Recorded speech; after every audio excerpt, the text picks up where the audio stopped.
so I'm sitting here having a tough night. And you guys, if you've been following my channel for any amount of time, you know that I have a very turbulent relationship with Mark. Sorry, that's Tina in a box. And I've been with him for a very long time. And for the last couple years, you guys have been watching me struggle with, what do I do? Do I stay? Do I go? Listening to my head or my heart? Like, my heart's telling me to get the hell out of here, go, stand strong, be firm. My head keeps talking me out of it. Um, the codependent me, the old me is still clinging on while this new me is trying to be birthed. And out of fear, I keep running back to comfort, to the arms that hurt me, basically, to the thing that broke me, to the thing that broke me down only to rebuild me stronger. Yet, I don't know, guys. I'm just in this weird phase of life. And so I'm not making this video as any type of advice or anything. I am making this as documentation of where I am in my life and what I'm going through. So I can look back at this moment. And with this full moon that just happened, because I've been alone since Friday. Okay, Friday, I was like, leading up to Friday, all year basically, him and I have been like, I've been like push and pull. That's our relationship, and I've been feeling this like call. Everything around me, every spiritual guidance, every message I receive, everything is like, leave. There's something better for you. You have grown. When you get those messages and you're just like, why do I keep looking the other way? Why do I keep going back to this when I know this is not right for me? Well, on Friday, I had this shift, okay? It was like, I don't know, it's like all of a sudden a pattern becomes glaringly clear, that so much so that you just can't ignore it anymore. Like, it used to benefit me to just shut up and stay silent and go along with the games and look over the, how much disrespect there was. And it was always okay for me. Like, I always rationed it out in my brain as, okay, well, I'll gain more in the end, because that's what he does. And I don't want to put him down because I don't, he's a good person in a sense, he's not good for me. Him and I are not good for each other. We bring out the toxicity in each other. No matter how hard we try, no matter how much we love each other, because we do. And that's what makes the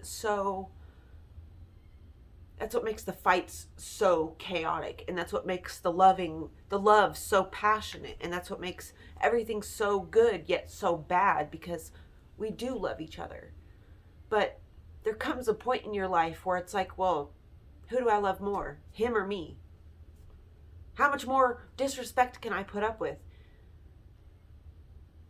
Am I going to protect myself? Am I going to take a vow to fucking protect myself? Or am I going to keep allowing what I know is going to happen? At some point, it's like, Jennifer, you're the one to blame here. Like, I know that. So I've had this change in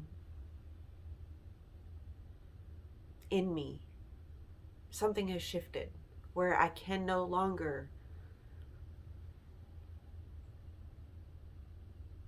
go along with it. I can't just overlook things. I can't. And I think this is why men like younger women. Not to say this is anything about Mark, but I'm just saying in general, because women, when they're young, they are so naive. You're so naive. You believe everybody. You I don't know. I'm not speaking in general here. I'm not speaking for everybody, obviously. But like you're so willing to overlook things. You're like, well, whatever. Or if you're like me, you tell yourself, well, this is not, I've been through way worse. Like the last relationship, the dude beat the shit out of me every day. So, you know, comments about my weight or my appearance or my behavior or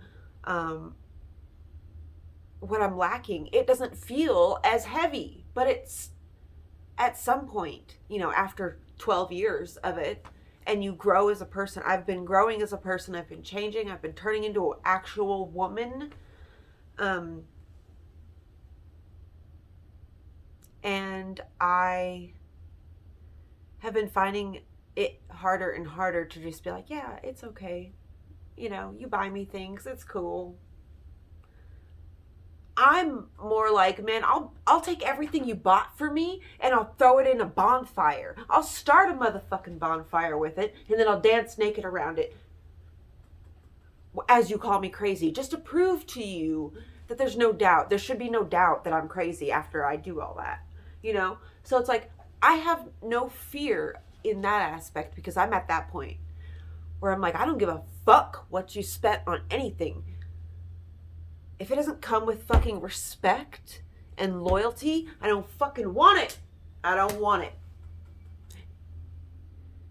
And I will fight and keep fighting and keep fucking fighting until I don't feel this way anymore.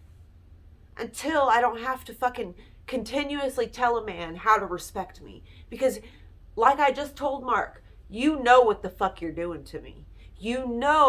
Just like how he fessed up to me when I first met him, because I was the young, hot, new chick, where he didn't think I was, me. He didn't think I was smart and intelligent. He just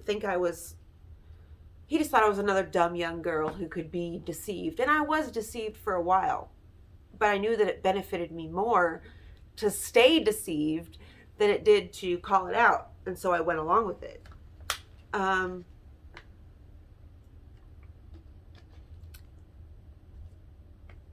But he like in the beginning, he confessed to me, like he knew his downfall of his last marriage was because of him, because he couldn't keep his shit together. He couldn't stop looking at other women. He couldn't stop, hiring younger women. He couldn't stop doing all these things and hoping for a better catch. He couldn't just appreciate what he had. And so in the beginning, I would always joke around and say, well, I am her, or I'm your karma for her.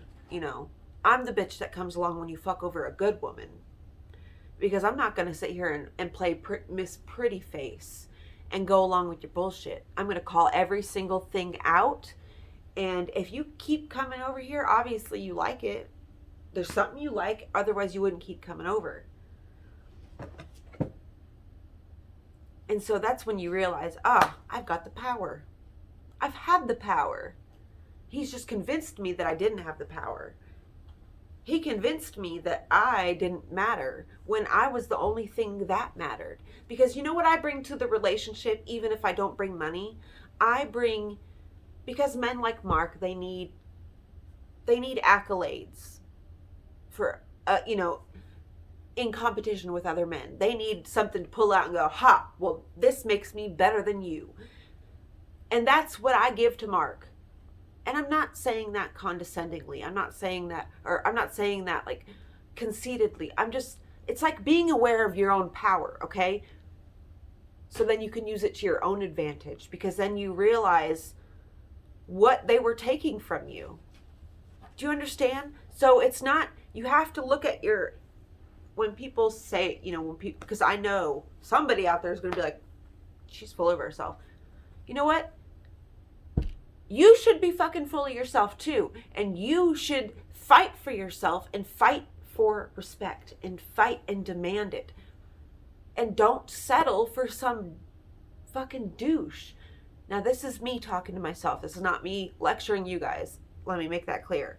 This is me talking to future me or past me, or, me that watches this if I get tricked again. because it's very plausible.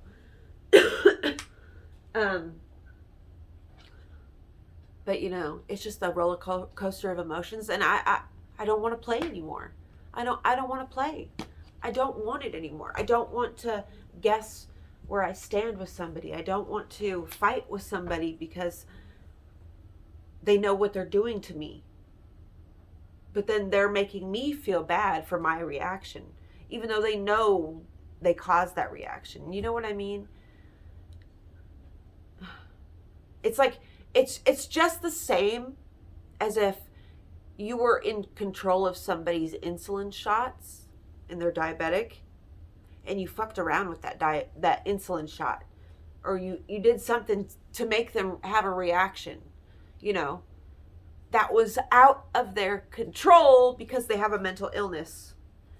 It's the same thing. So if you provoke, like, I have borderline personality disorder, and I can control myself to a point, but then I snap and I disassociate, and then something way more mean, a part of me that is way more cold and disconnected comes out, because that's what I've had to do to survive in my life.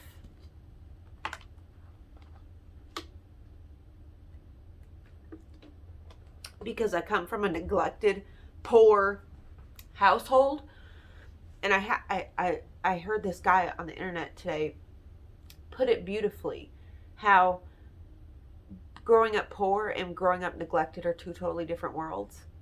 You can grow up poor, but if you have parents who love you and who try, it doesn't seem that bad. But when you are neglected, when you have parents, when you're poor, but then on top of that you have parents that absolutely do not give a shit about you, or it seems like they don't, because they don't try. They don't interfere when everything goes wrong. They let things fall apart. They don't strive to go out there and try to feed you. They don't hold down a shitty job or any job because they just don't want to. They'd rather be on drugs. And so that, coming from that background where I've had to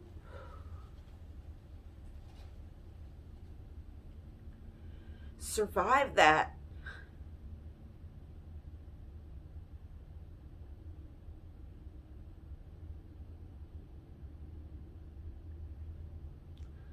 and the facets of my personality I had to create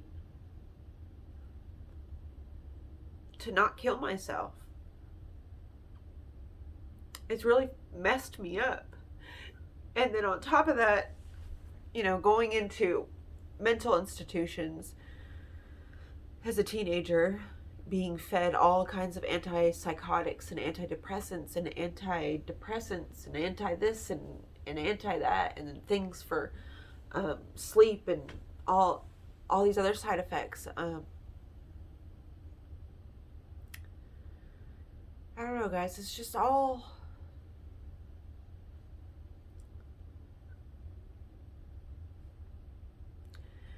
It's been a lot.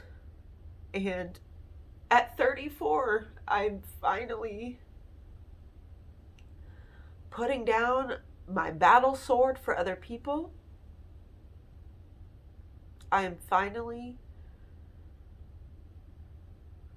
done explaining my worth to people who see it but ignore it. And I'm fucking done going along with people's bullshit. And I'm done making other people happy and tiptoeing around people who don't give two shits about me. Mainly Mark, because he's the only person he's like, it's just me here. Like, I don't see other people.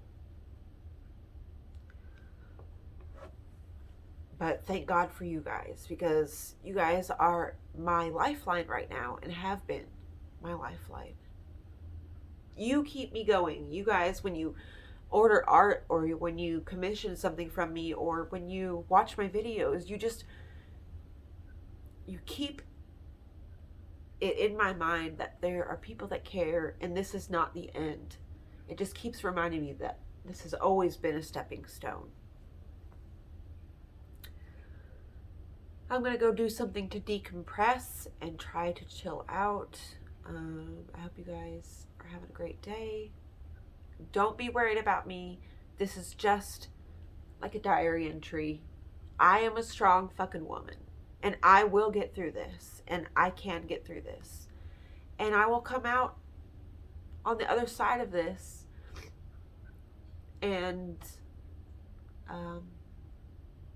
be happy that I chose to sit and cry instead of find comfort in false security. So, I love you all, and I'll see you in the next one.